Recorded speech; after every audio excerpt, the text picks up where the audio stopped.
Welcome back to this week's OIS podcast. Today, our host, Dr. Ehsan Sadri, speaks with LENZ Therapeutics CEO Eef Schimmelpennink about the latest developments in its pipeline and the exciting developments in the presbyopia market. Take it away, Dr. Sadri. Hi, everybody. This is Ehsan Sadri. I'm a board-certified ophthalmologist, practicing ophthalmologist, and co-founder of Visionary Venture Fund here in Newport Beach, California. Delighted to bring our next guest, Mr. Eef Schimmelpennink, who's a Dutch, Netherlands friend of ours, who's joining us not far from me, San Diego. He's got a really just amazing background, relatively newer to ophthalmology, but I don't want to steal his thunder. I'm just absolutely delighted to have him on our OIS podcast. How are you doing, Eef? Doing very well. Thank you, Ehsan. Thank you for the very kind introduction and invitation to join you on your podcast. Yeah, we're excited. The renaissance of ophthalmology is continuing, and we're super excited about the work you're doing and the space. And, I see patients every day, and it's just really nice to be able to have offering and options to all sorts of patients. And you being so close, I have to invite you to come out to Newport. Absolutely. So have a drink and talk. Yeah, hopefully soon. Open invitation. So, Eef, for these OIS podcasts, some people may not know you. So really want to talk about your background a little bit as far as, your career and your background, growing up in Netherlands and, most recently 12 years ago, emigrated to the United States with a family. So tell us about yourself a little bit. Yeah, and I'll try to keep it brief, but like you said, Dutch national, still am, but studied partly in Australia. So that's when my international ventures started, worked across the globe. If we pick it up, I'm a bioprocess engineer by background, so real biotech guy. Always worked in pharma biotech, led the injectable business for Hospira we were actually living in England at that time. So that was Eastern Europe itself, and North Africa. Then that was what brought us to the US to lead that business globally. So we ended up being in Chicago with the acquisition of Hospira by Pfizer. I was asked to lead the integration of Hospira into Pfizer for the injectable business. So I did that. It was a great experience, which led to my first CEO job, which was leading a biotech company called Alphatech. That was about 300 people or so when I came in. They just actually got their valuation set at about 2.7 billion or so. From there, I went to Phoenix, which brought us to San Diego. Biotech, oncology, osteoporosis company. Turned them around in about 3 or 4 years. That was our first publicly listed company. Wasn't looking to sell that, but we got the knock on the door by Ligand a little bit over a year ago now. And we sold that business for a little bit over $500 million. So that was the background. That's what led me to then join LENZ, what we now have renamed to LENZ Therapeutics. Earlier in the year, I was looking for a venture-backed asset that I could, from ground zero pretty much, build a company around, rather than coming in and turning something around for the first 2 years. I figured let's just skip those first 2 years and come in to something that I feel is a very promising asset that we can really build what we feel best-in-class company around. Tremendous. It's a tremendous background. Congratulations on all the success you've had. As you know, ophthalmology is what I call a big but small space. Everyone kind of knows everybody, and it has this sort of way to keep you from moving out of the field. It's a very family oriented business. I say, no matter what happens, a lot of my friends, they go and they're like, there's nothing like eyes, and they usually start coming back because of the relationships. I think mostly. So it's exciting, for us as us practicing ophthalmologists. It's just nice to have therapeutic options. And I'm really excited about this space here because I think it's massive, very underserved, obviously. Tell us about your unique approach. I know you just renamed the company. I saw a press release, a few weeks ago here locally. So congratulations on doing that. It already tells me you're a smart CEO. Tell us about this ophthalmology difference, about what you feel versus other ventures you were in, but also tell us about what's unique about your molecule. Yeah, no, great. So two questions in there. And how ophthalmology is different from some of the other areas that I've been in. It's different and at the same time the same. Ultimately we all care about patients and how can we help them. And I think there's a unique opportunity that we have here. And That at the same time is the difference. When I was working in oncology, luckily, usually those patient populations are smaller than the ones that we're in now. It also means that, even from a day-to-day practice, it's very significant, but a little bit, further out and much longer to approach or to treat against. One of the things which I think is unique to ophthalmology is that you actually get to try products early on. It's the way to the clinic to see results is shorter, and that I think is a great bridge to what you said around what's unique in our products. When I was approached to look at this company, obviously did my diligence, and very early on, very quickly, I realized that it's a unique opportunity for a product that has highly successful phase 2 data that can really benefit from the next step in the company evolution. So it's a product that, as you said, and for those listening, our lead asset is positioned to treat presbyopia. It's a aceclidine-based eye drop. It's the only eye drop that's based on aceclidine, and like the other miotics out there, it's on the one hand focusing on creating a pinhole effect, which increases depth of field, and with that allows people to restore or allows for restoration of near vision. I think what makes it unique is that not only from what the data is showing us, it's potentially the best product out there that can create that pinhole. It does so, and that's crucial, without triggering the ciliary muscle. So it has great potential to trigger the iris sphincter without triggering the ciliary muscle. And it's the ciliary muscle that is associated with the side effects. And I'm sure we'll go into that in a little bit more detail. That's what creates a myopic shift, is also that shift that's associated with the headaches and other side effects. So we feel that we have a product that, again, is potentially best in class at creating the pinhole effect without triggering any of the associated side effects. So that's what got me really enthusiastic. Yeah, I mean, it's really, in my opinion, probably one of the most exciting things to hit ophthalmology.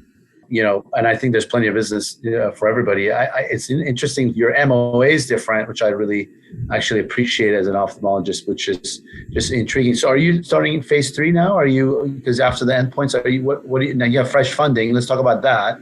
And then let's talk about your clinical sort of regulatory pathway. Yeah, the pathway indeed logically will include a phase 3 study. We've not publicly indicated what the timelines for that are, but clearly, one of the things that I immediately did coming in is looking at how can we sharpen our pencil, the execution. And I think we've been very successful at bringing timelines in. So I would imagine that over the next couple of quarters, we'll start to provide more insight in what we feel our program will look like. And you hinted at or pointed at the Series A funding. One of the things that convinced me to come in, aside from the fact that it's a best-in-class drug, is that the syndicate that is around the company is like the top names out of pharma. So with Versant and RA Capital, we've got some really strong VC backing. We've announced the $47 million Series A, which clearly is setting us up for success around the clinic and then moving the products into FDA approval. Very good. That's really good. I mean, audience may or may not know, but, we're talking about a massive multi-billion patient global market with the U.S. estimated to be minimum 120, 130 million individuals that are suffering from presbyopia. Most of these patients, it's interesting, they've had excellent vision, and just recently they lose their vision, myself included. Mostly mesopic, right? And I have a 5-year-old night I read, and she's always making fun of me because I have to bring my iPhone on her little books, and it's getting worse. And it's actually humbling. And I don't know, like about you on a personal level, but having treated and reversed the presbyopic, at least from refractive and non-refractive lens implants, I've always been so frustrated at not having my emmetropes, who's pure presbyopic, or even the hyperope emmetropes to give them anything. Really, I never got into the corneal inlays. So I'm so excited about this technology just because I feel it. And you feel mortal, you feel the father time really taking you down, and it's like And when you're right, I mean, you've been great till now. I'm an athlete, and now I'm like, wait a minute, what's going on? And I'm trained. I can't imagine what my patient go through. So tell me about your pathway now. You've got the funding. You see I always like to know where are we going? Where are you in 5 years? Are you a publicly traded company? Obviously blue sky thinking, right? I'm not going to hold you to it, but are you going to layer in other disease states? Or are you thinking, this is great. Let's just going to merge with somebody who already has commercialization, and we might go do something else. What are your thoughts there? Yeah, no, I mean, it's a phenomenal question. How I look at what we have now is a perfect foundation to do many more things up. So clearly my background is LENZ itself, and with the team that we're bringing on to treat this as a phenomenal lead asset. And let's not forget what you said, indeed, that US alone, this is $130 million or the people market, which translates into a $3-5 billion market. So that's a significant opportunity. I don't necessarily like the term, holy grail, but that's how it's looked at. One of the few major pharmacological markets that can still be penetrated. So after 4 months or so, I feel that we've captured that foundation, that we've set up plans well. It will come down to a lot of very close execution, but I'm very confident with the team there. So absolutely, we're looking at, okay, with that in place, how do we expand? And it's almost like 3 different strategies that you can look at in parallel. So we're not going to choose one over the other.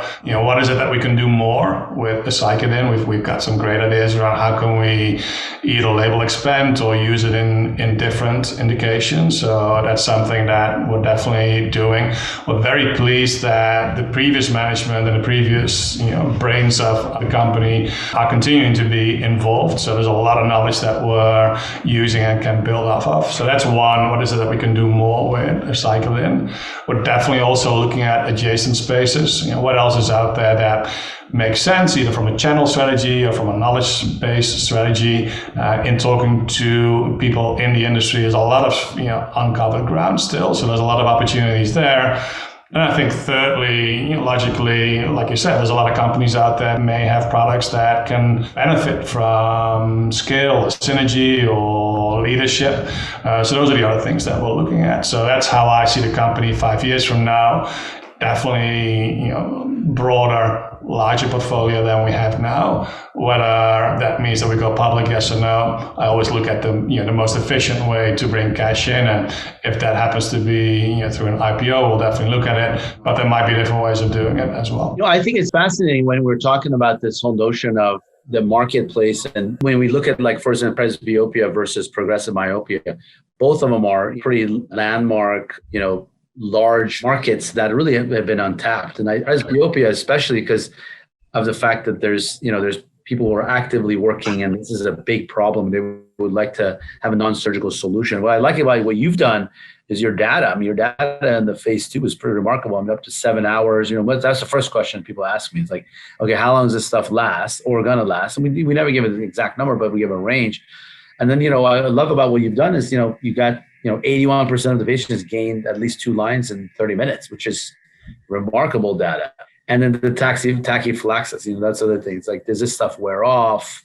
Does it cause headaches? That's been the big plague about, the traditional pilocarpine-based products in the past. And so I'm actually personally going to be very interested in seeing your phase 3 come out. So, I know it's hard to know, and then you probably don't want to publicly say anything. So, I mean, if you were to say, like, now we're, 3 years from now, we're publicly traded. What are some things that interest you? Are you thinking about are you interested in dry eyes? Are you thinking about myopia? What do you foresee? I know it's foreshadowing, and I know you're not going to tell me exactly, but tell me what you can, and are you interested in? Yeah, and I think you're spot on too. And by all means ask. But there's a lot of opportunity out there, and you've already indicated that we're not going to pin ourselves down for several reasons now to say it's A, B, or C. I think the good thing is that there's a lot out there that people in general out there are waiting for. So it's a ton of opportunity along the 3 lines that I've mentioned that gets us very enthusiastic. It's also indeed maybe maybe, piggybacking off what you said around the data, that's something that when I started to look into this opportunity, and yes, I'm like squarely in there, multiple readers on my desk, hopefully I can start to ditch soon. And it's one of those things that, I was like, perfect. I'd never even been to an optometrist. And a friend of mine told me, just, you'll get there. You'll wake up one morning and, the phone is just, your arms are no longer long enough. And it happened to me, like it will happen to all of us. So that's what the market is like. And when I was doing my diligence and looking at that phase 2 data, realizing that 2 lines of gain means that the majority of the people, almost all in our study, can actually read the back of a sugar packet again. That's the definitely they can all they will all get back to newspaper print.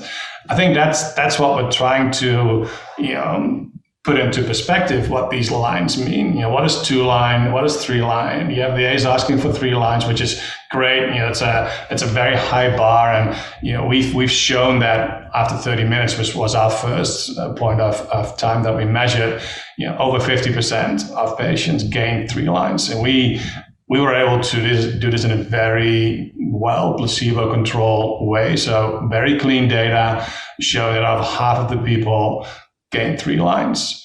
We went out to 7 hours. 7 hours was our last data point. We'll definitely go longer in our upcoming studies. After 7 hours, over half of the people still had 2 lines of gain. Over a quarter of the people 3 lines. So that's very significant without any loss of distance vision. I think that's another one that you and others rightfully so are very focused on.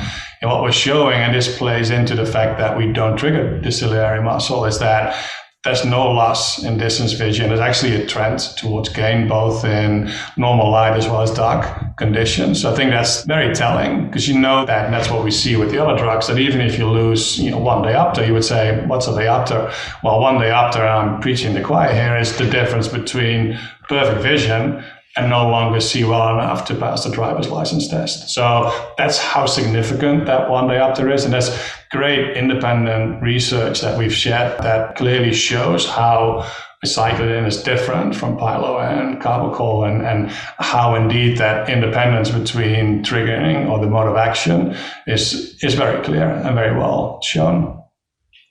So let's pivot on the commercialization. Let's say you're commercializing this product. What do you worry about, this compounding formularies or compounding pharmacies taking substrates and doing similar work, obviously not going through IP?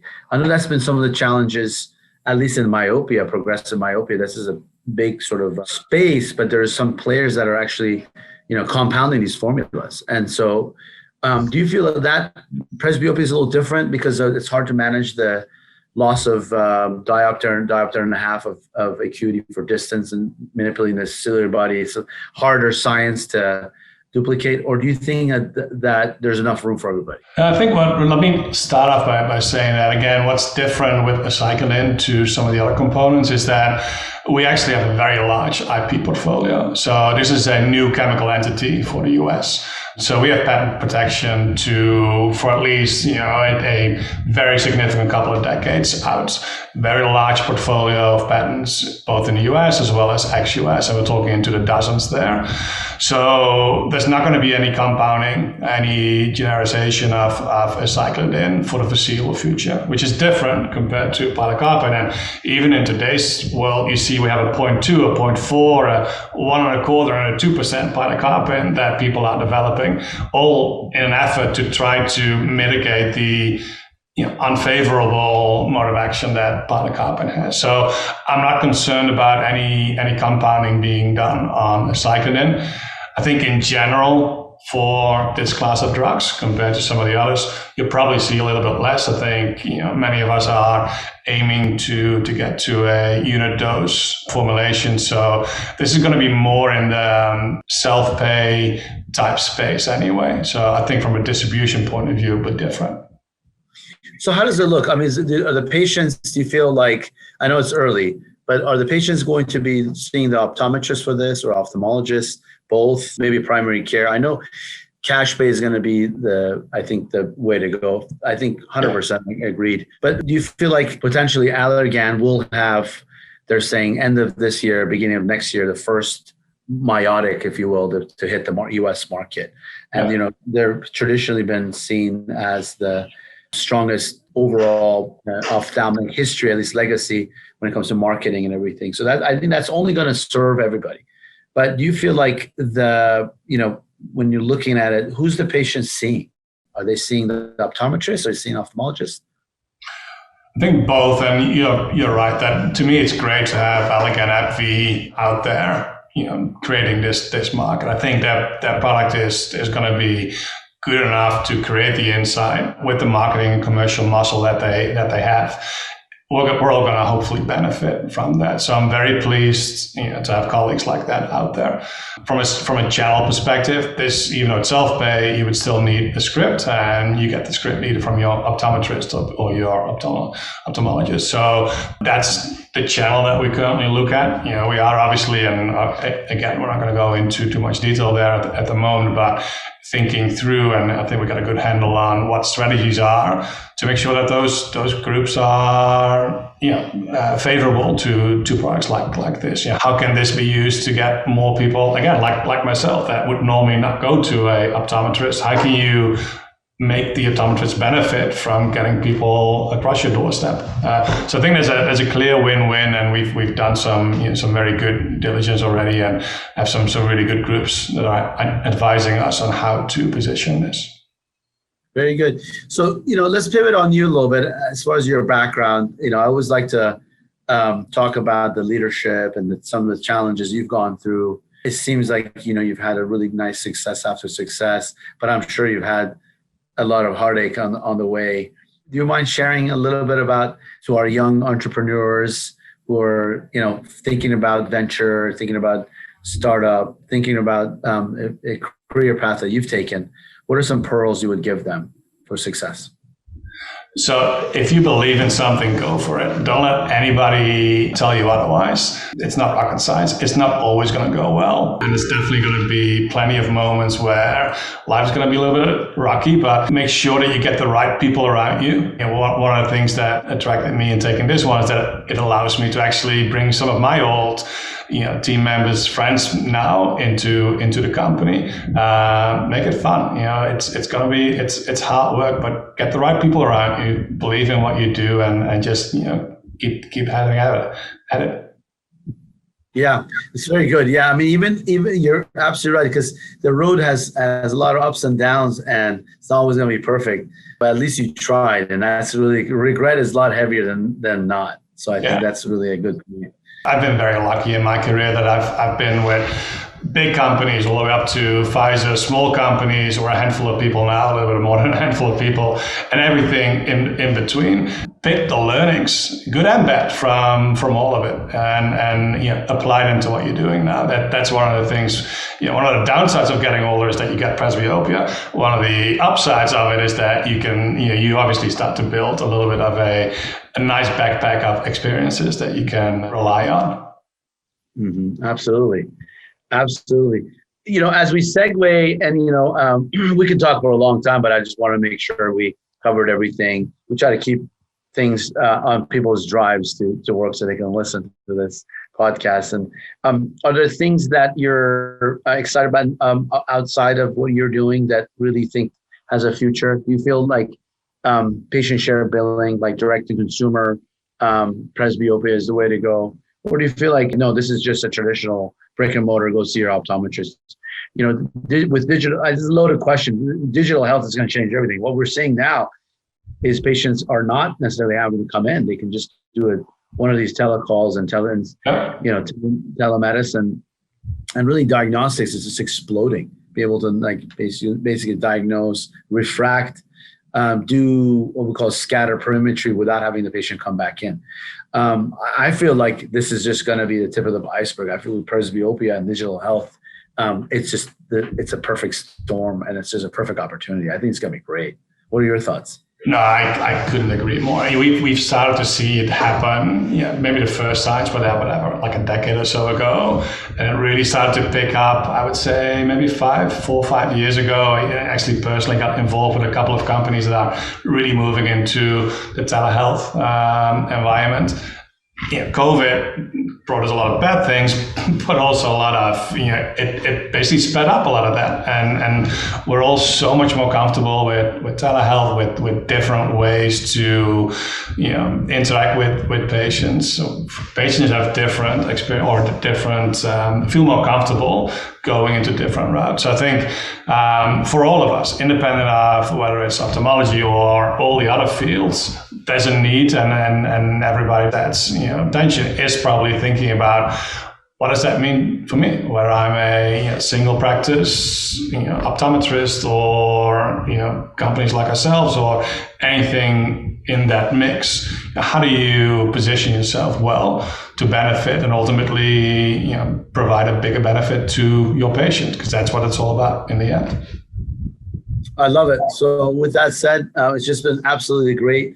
Pleasure for us to have you today, and I look forward to hopefully Las Vegas to see you. If you're there, we can try one of your burgers. I was very intrigued by that little clip that was on your website, talking about outside interests. For sure. Very good. Thanks, Ehsan. Pleasure.